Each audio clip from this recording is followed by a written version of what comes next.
beats and rhymes. No one can do it better.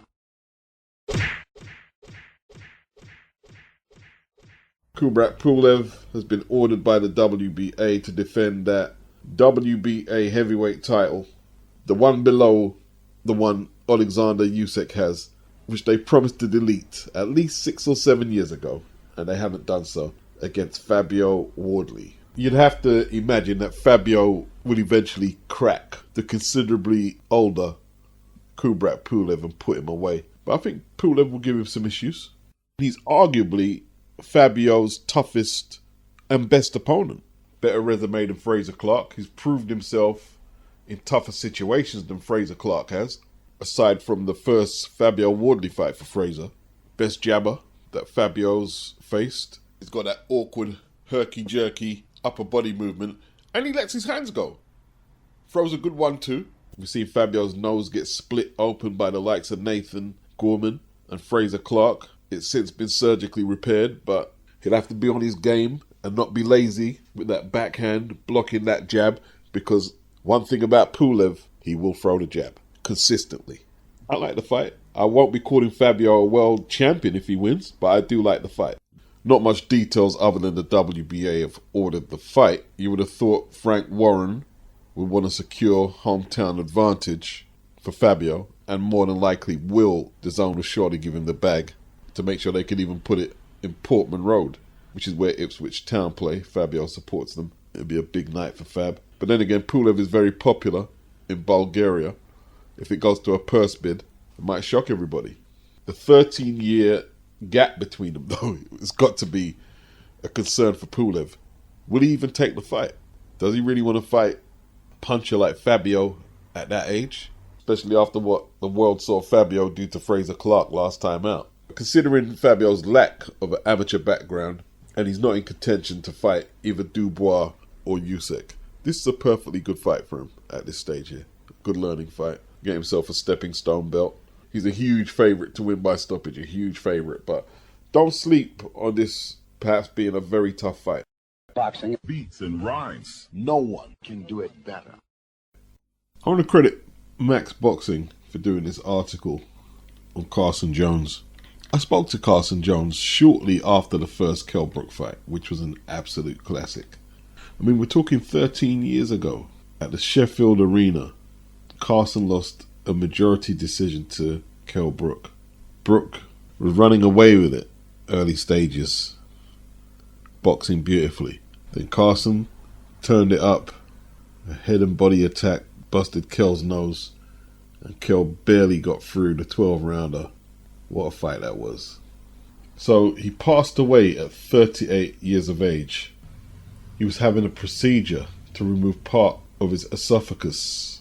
He had a condition that affected his swallowing, and it was really impairing the quality of his everyday life. But there was complications on the operating table, and he passed away, age 38.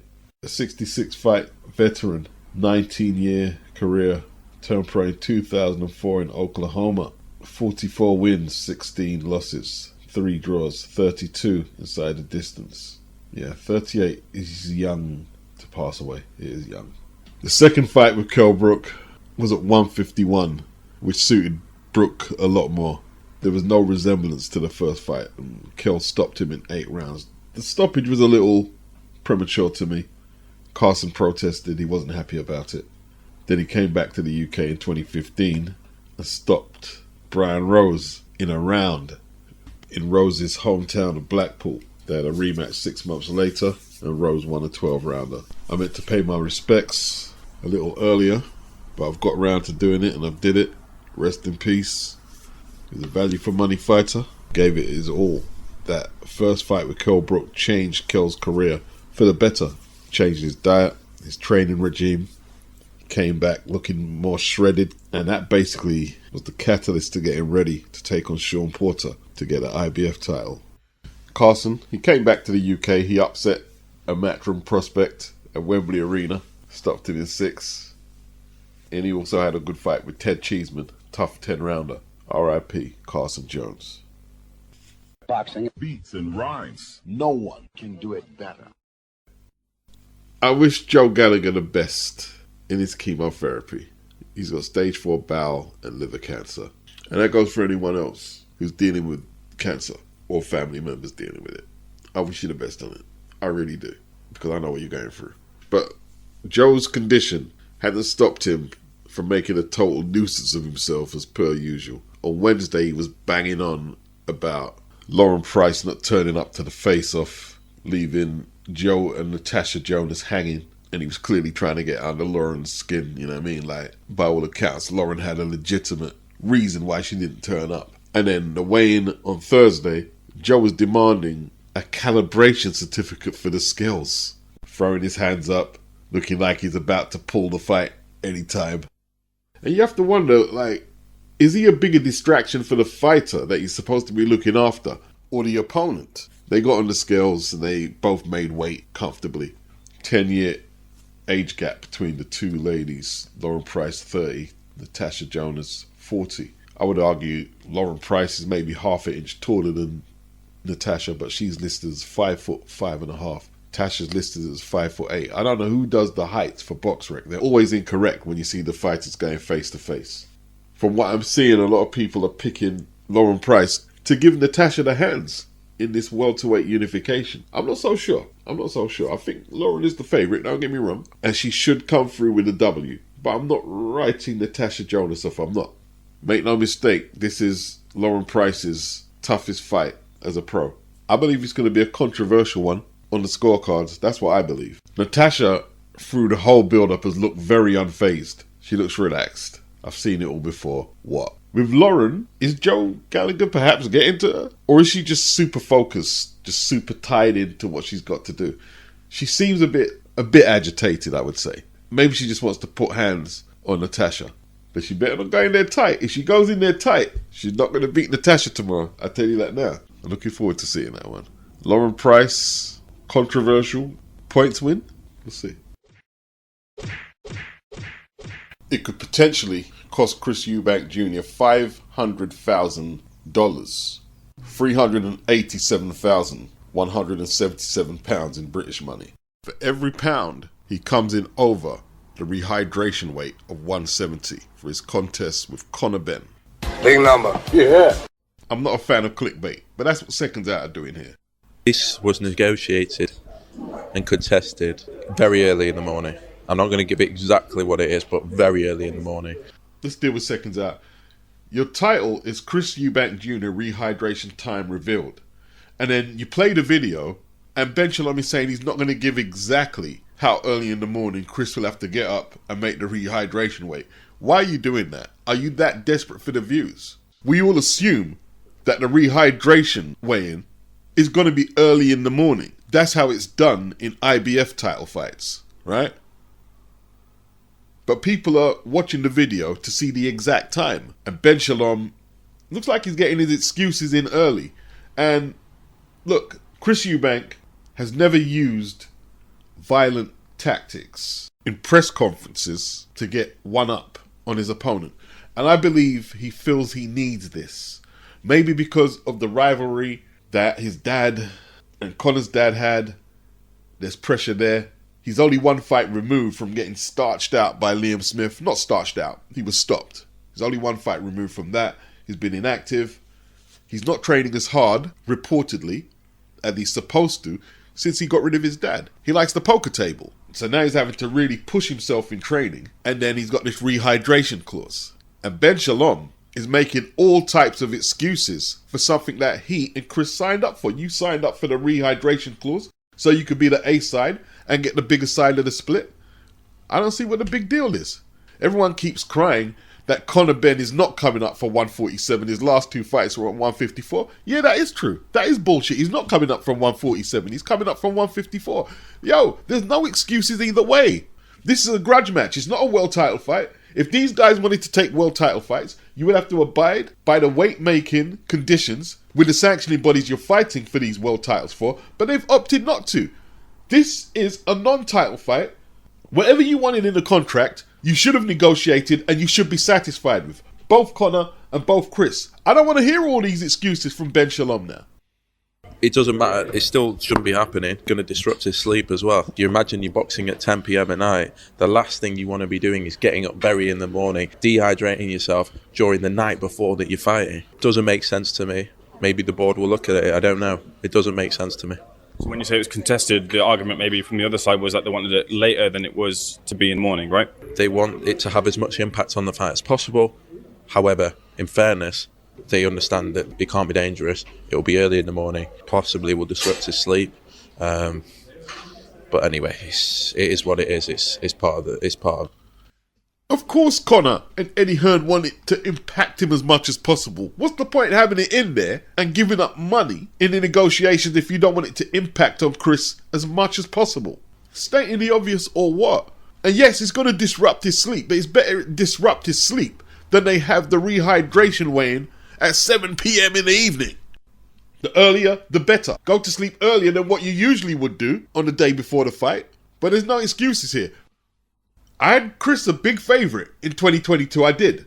But the more and more this second attempt is approaching the ring, I'm having my doubts. I am having my doubts. Chris is rattled already. He's rattled. The more press engagements, press conferences they have, and Chris sees Conor looking all buffed up, fresh face, because he's not having to deal with the stresses of killing himself to make 160. And a rehydration clause, we have to assume, is not going to affect him as much as it's going to affect Chris. But Conor still has to wake up early and do the rehydration clause as well. So Chris is going to lose sleep. Conor's going to lose sleep. Yeah, there's a good chance this is going to affect Chris pretty badly. And it's these kind of things his dad tried to protect him from and warned him about. His dad said, yo, Junior's a money man. And that's what he's opted for. But the way Benn Shalom is talking, it's like Chris is dead already. The fight hasn't even been fought and he's panicking already. It's just strange. Who's really winning right now? Team Conor are not complaining about the terms they agreed in negotiation. Who's really losing? Panicking for nothing. I mean, the nerve of Benn Shalom. They're trying to make it impact on Chris as much as possible. You signed for it. You're the guy who let Chris Eubank silence you in the press conference. And then Chris started talking crap at his trainer, Ronnie Davis. Not to mention the disrespect that he showed the legend, Nigel Benn, about you won't get your hand back if he puts his hands on Chris's neck again. Well, he got away with it the first time. Chris wasn't even looking in Nigel's face when Nigel had his hands around his neck. Why didn't he do something about it then? You know security are going to be in between you next time around. And now you're talking bold? Chris put a lot of focus in trying to embarrass Eddie Hearn at the press conference. Fair enough. That's what you want to do. Do that. More focus should have went into what was going to happen in negotiation for the fight. I heard today that Chris wanted the rehydration weigh-in at 12 p.m. midnight, the day before the fight. That's not how rehydration weigh-ins work. Most people would assume that the rehydration weigh-in would start 8, 9 a.m. in the morning. He wanted it from 12 p.m. Let me tell you this now, right? Whether you agree or not, Benn Shalom is incompetent. You add that to Chris is in a bad headspace right now. He is. You guys can't see it because you don't want to see it. All you want to see is Chris batter Conor, but he's not in a good headspace. The size advantage that Chris has could be negated by compromising his performance for extra money in his purse so he could rub it in Conor Benn's face. Look, I'm getting more money than you. You see when Sugar Ray Leonard fought Marvin Hagler, 1987? Leonard didn't haggle about the purses. He said, man, you're the undisputed champion. You're going to get the lion's share of the purse. Hagler earned around 20 million.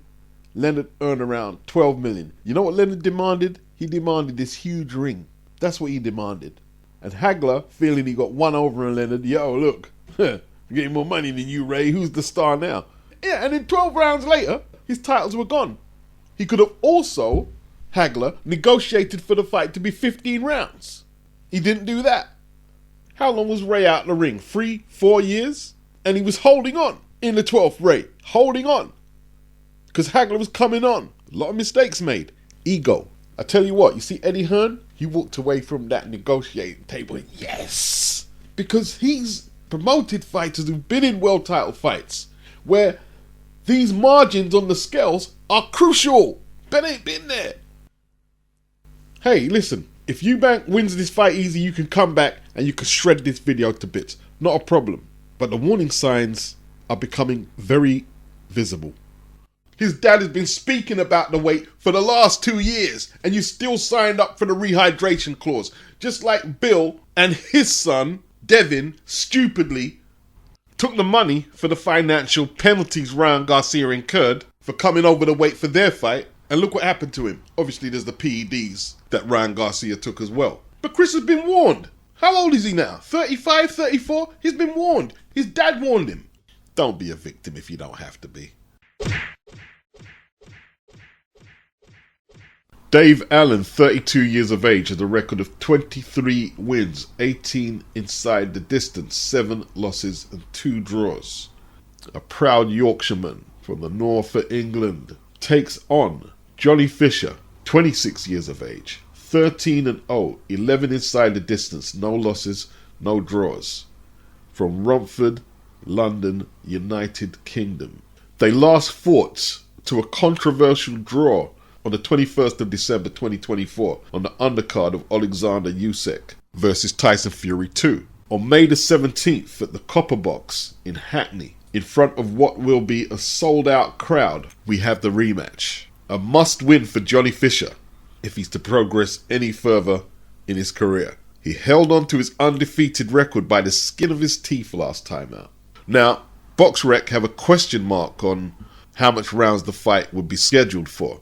Now, 10 rounds might have suited Johnny Fisher first time around because he had never did a 10-rounder previously. I think they should go for 12 because he did get through the 10 rounds, and you could argue it was closer than the outrage of a lot of us screaming robbery post-fight. I did think Dave Allen won.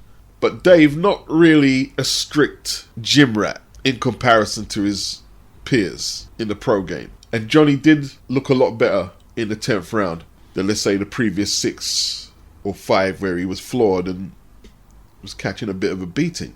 I think Tibbs should bank on a potential stronger finish from the younger, fresher Johnny Fisher, because there's a good chance this fight doesn't end early like the first one. That's what I believe. I believe Johnny Fisher needs to bulk up. I don't think he's got the skill to box Dave Allen at range without getting into trouble. Now, he's got to use his jab, but he's got to come forward with that jab. He needs to put Dave on the back foot. He really does.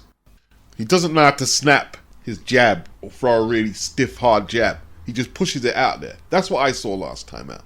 In saying that, you see Dave with them big-ass legs, he's not easy to push back onto the back foot. Dave just has to do what he did last time, but just be fitter. That's all he needs to do. And what Dave did best was the counter-punching. He needs to be an aggressive counter-puncher. He needs to throw a little more this time around. It took a little time to get into the fight. Start earlier. Boxing. Beats and rhymes. No one can do it better. It looks like this Dalton Smith Germain fight has been hastily arranged. Dalton won the European title in the first round in January against an opponent who wasn't the best that the European Boxing Union have ordered. In saying that, Weezer, he held the belt previously. Now they're penciling Dalton in April the 19th. Park Community Arena, Sheffield against MATHIEU Germain. Doesn't look like much of a puncher. He's been stopped twice. And it's basically a tune-up because Dalton is in line to fight Alfredo Puella, who controversially, from what I heard, outappointed Sandor Martin to confirm his position as the WBC 140-pound champion. The opponent is perhaps underwhelming for Dalton, but they have to keep him busy because after he beat Cepeda last year, he suffered a neck and back injury, and that has kept him out of the ring for near on 9-10 months. And they need to keep him busy because his world title opportunity is likely to be this year. Josh Padley, who's just inked a Matchroom deal after coming in short notice to take on Shakur Stevenson. He's got a to be announced on the card. Josh Warrington is on the card. Ishmael Davis is on the card. They've already held a press conference for Smith versus Germain. And then straight after that, the press conference for Johnny Fisher, Dave Allen 2 started. So it's just going off like crazy over there at the zone. Boxing. Beats and rhymes. No one can do it better.